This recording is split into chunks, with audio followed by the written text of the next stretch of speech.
का सन्नाटा था। चारों ओर अंधेरा पसरा हुआ था, लेकिन एक कमरा रोशन था।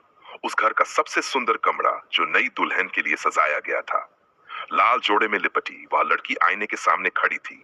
उसकी आंखों में कोई खुशी, कोई शर्म या कोई संकोच नहीं था, बल्कि उनमें एक अजीब सी तेजी थी, जैसे कोई शिकारी अपने शिकार को पूरी तरह जाल में फंसाने के बाद अब आखिरी वार करने वाला हो।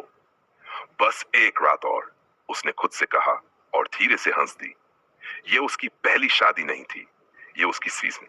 हर बार की तरह इस बार भी उसने अपना नाम बदला था, पहचान बदली थी, और प्यार का नाटक बखूबी किया था।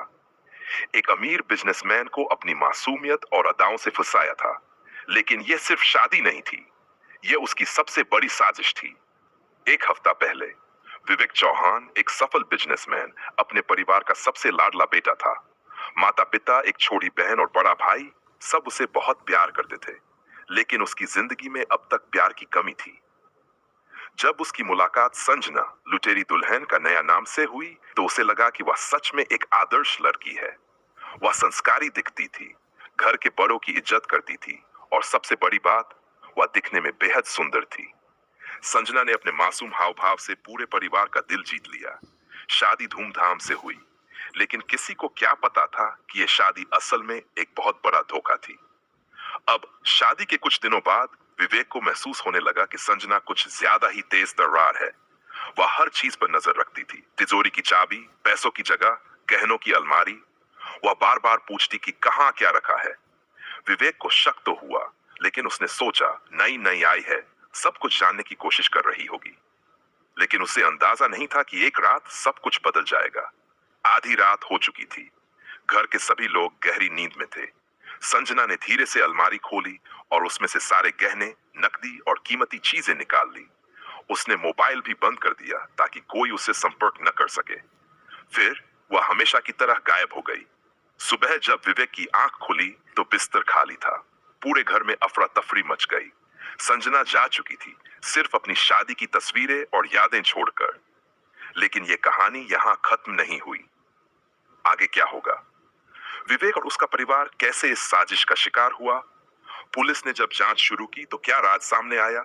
सुबह की पहली किरणें खिड़की से झांक रही थीं, लेकिन विवेक चौहान की जिंदगी में अंधेरा छा चुका था। जैसे ही उसकी आंख खुली, उसने बिस्तर के दूसरी तरफ देखा। संजना वहां नहीं थी, शायद बाथरूम में होगी, उसने खुद को समझाया और करवट बदल ली। लेकिन जब 5 मिनट बीत गए और कोई आहट नहीं आई, तो उसे हल्की बेचैनी होने लगी। उसने पूरे कमरे में नजर दौड़ाई। अलमारी का दरवाजा आधा खुला हुआ था। जैसे ही उसने पास जाकर देखा, उसके पैरों तले जमीन खिसक गई। अलमारी खाली थी। गहनों का डिब्बा, नकदी, कीमती घड़ियां, सब कुछ गायब था। ये क्या हो सकता है? उसका दिमाग सुन्न पड़ गया। पूरा घर जाग गया। विवेक हड़बड़ाते हुए बाहर निकला। उसकी माँ किचन में थी, पिता अखबार पढ़ रहे थे, बहन अपने कमरे से तैयार होकर निकल रही थी। सब कुछ सामान्य लग रहा था, लेकिन कुछ भी सामान्य नहीं था। माँ, पापा, संजना नहीं है क्या? बेटा जरा आराम से बोलो, उसकी माँ घबरा गई। कमरे में नहीं है, अलमारी भी खाली है, कहीं नहीं दिख रही। यह सुनते ही पूरे घर में कोहराम मच गया। माँ पिता दौड़कर कमरे में आए, अलमारी का हाल देखा और उनकी आंखों में अविश्वास था। ये लड़की, ये क्या कर गई हमारे साथ? बड़ी मुश्किल से घर वालों को समझ आया कि उनके साथ बहुत बड़ा धोखा हो चुका है। विवेक ने तुरंत संजना को कॉल किया, लेकिन नंबर बंद था। विवेक को यकीन नहीं हो रहा था। उसने पूरे घर में खोजबीन शुरू की। कुछ तो सुराग मिलेगा, कहीं तो कुछ छोड़ा होगा उसने। वह संजना की अलमारी, उसके बैग, उसकी चीजें देखने लगा, लेकिन वहां कुछ भी नहीं था। सिर्फ एक चीज थी, एक कागज का टुकड़ा जो फर्श पर गिरा हुआ था। उसने कांपते हाथों से उसे उठाया और पढ़ा। तुम बहुत अच्छे इंसान हो, लेकिन मैं जो हूं वही हूं, मत ढूंढना मुझे। अब कोई और रास्ता नहीं बचा था। ने पुलिस स्टेशन जाने का फैसला किया।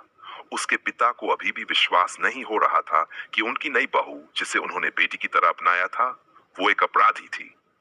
बेटा, कहीं कोई गलतफहमी तो नहीं? पापा, ये सबूत आपके सामने है। विवेक लगभग चिल्ला पड़ा। जब वे पुलिस स्टेशन पहुंचे और पूरी घटना बताई, तो इंस्पेक्टर ने एक गहरी सांस ली और कहा, तो तुम भी शिकार बन गए? विवेक और उसका परिवार सन्न रह गया। क्या मतलब सर? विवेक ने तुरंत पूछा। इंस्पेक्टर ने अपने कंप्यूटर पर कुछ टाइप किया, फिर एक तस्वीर स्क्रीन पर दिखाई। वही चेहरा संजना, लेकिन नाम अलग था। कहीं वह पूजा थी, कहीं सोनिया, कहीं राधिका। ये लड़की एक सीरियल लुटेरी दुल्हन है। अब तक पेंशन लोगों को लूट चुकी है। हर बार नया नाम, नया ठिकाना, नया प्लान। विवेक और उसका परिवार सकते में आ गया। विवेक की आंखें स्क्रीन पर टिकी थी। पुलिस की फाइल में संजना नाम की कोई औरत थी ही नहीं। वह कभी पूजा बनी थी, कभी राधिका, कभी काव्या, लेकिन हर बार उसकी कहानी एक जैसी थी। अमीर घर में शादी, परिवार का भरोसा जीतना, सही वक्त देखकर लूटपाट और फिर गायब हो जाना। सर, हमें इसे पकड़ना है। विवेक की आवाज में अब सिर्फ गुस्सा था। इंस्पेक्टर ने गहरी सांस ली। हम कोशिश कर रहे हैं, लेकिन ये लड़की बहुत चालाक है।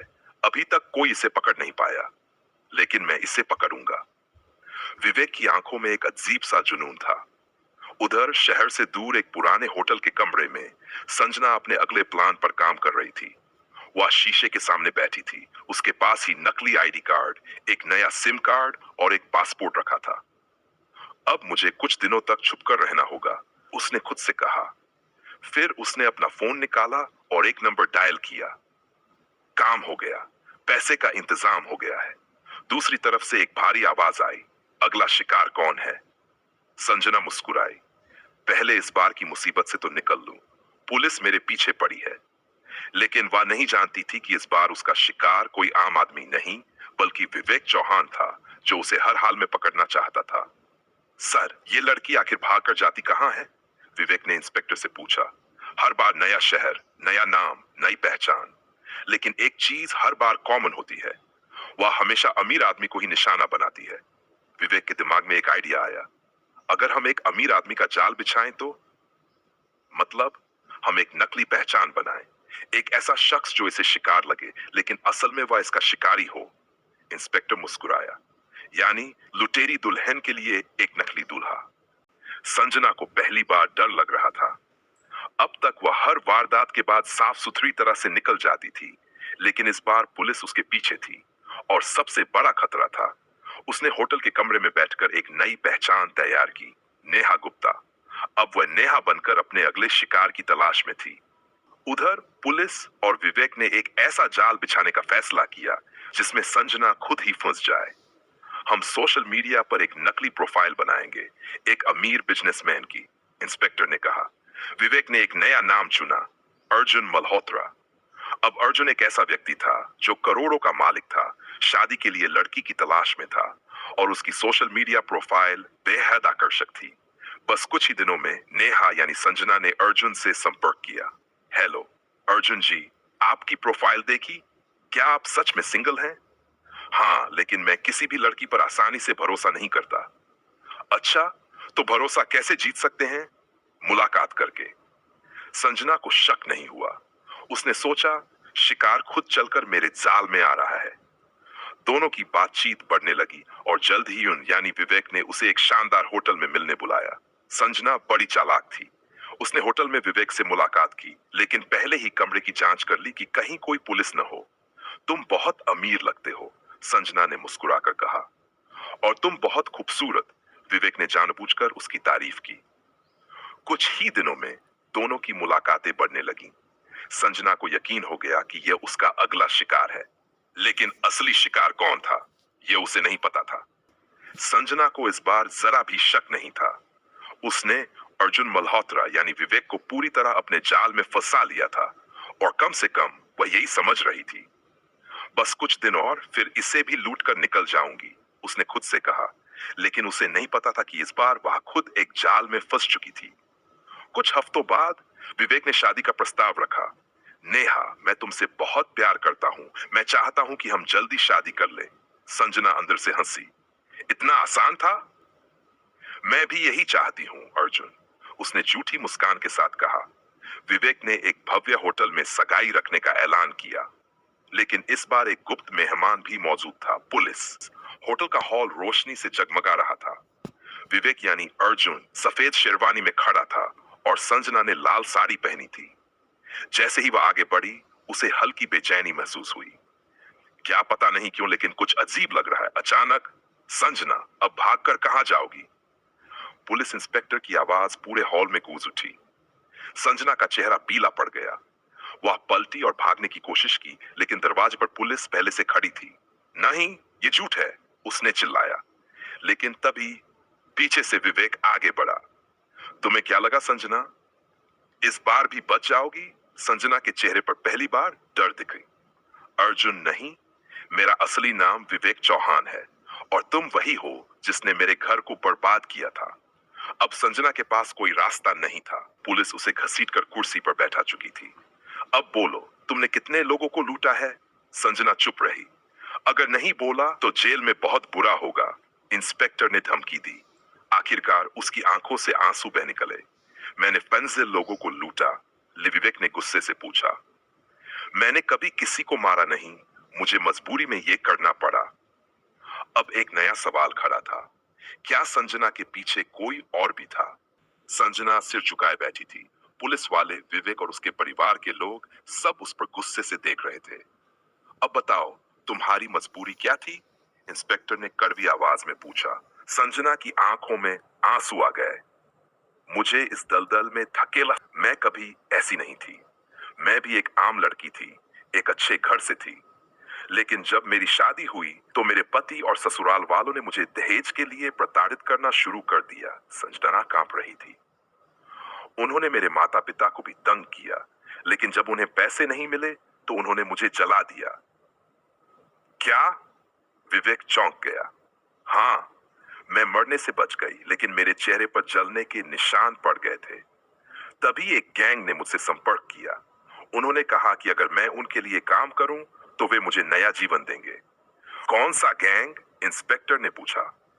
वो लोग अमीर घरों में लड़कियों को शादी के लिए भेजते थे, फिर लूटकर भागने को कहते थे। मैं सिर्फ एक मोहरा थी। अगर मैं इनकार करती तो वे मुझे भी मार देते। सबकी आंखें खुली। विवेक की मां ने गहरी सांस ली। तो तुमने मजबूरी में ये किया?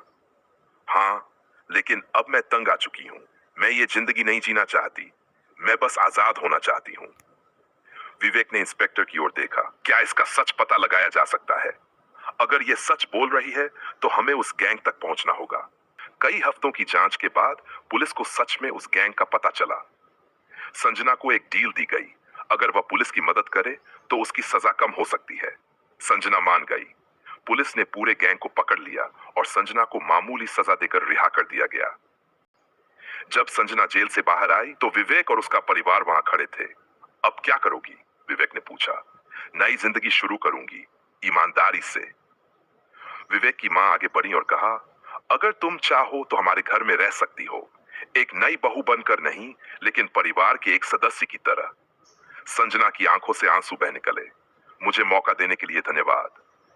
सीख, ये कहानी दिखाती है कि हर अपराधी के पीछे एक कहानी होती है। अगर कोई अपनी गलती सुधारना चाहे तो उसे मौका देना चाहिए, लेकिन हर बार नहीं, कभी कभी सजा जरूरी होती है। कैसा लगा अंत?